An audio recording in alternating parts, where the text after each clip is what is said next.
Now, outside of Israel, other countries, including the United States, are approaching the talks with a cautious sense of optimism. So what are the prospects for a breakthrough? I asked Patrick Clawson, director of the Iran Security Initiative at the Washington Institute. Agreement, not very likely, but substantive progress, let's hope for it. The Iranians have said they're going to bring a proposal, and if it's a proposal that looks like it's a good basis for negotiations, that would be a very encouraging sign. So would that be a first step then to more meetings to get to an agreement? Both the Iranian side and the American side have said that they hope that an agreement could be reached this winter. And so both sides are eager and proceeding quickly. And if that's going to happen, there's got to be a good basis for the negotiations to proceed. And this meeting will really test whether or not there's going to be that good basis for the negotiations to proceed.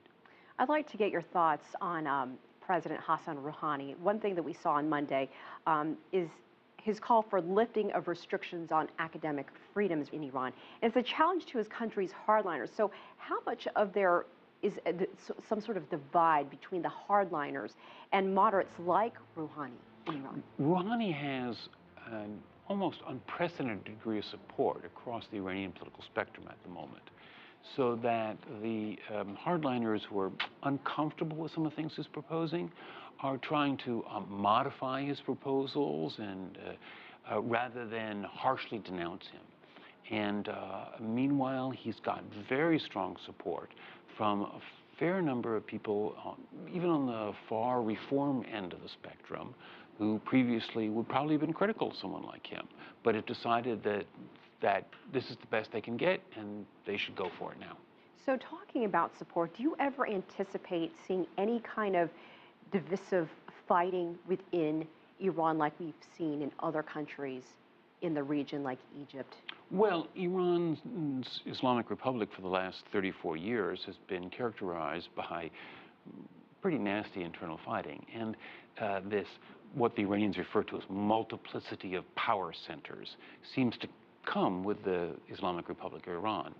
So we should anticipate that there will be a lot of backstabbing. But usually a new president has a honeymoon, up to a year, where he gets to follow his path on the one big issue he was elected on. And Rouhani's big issue was on relieving sanctions by doing a nuclear deal. So we'll see what he can accomplish in this first year.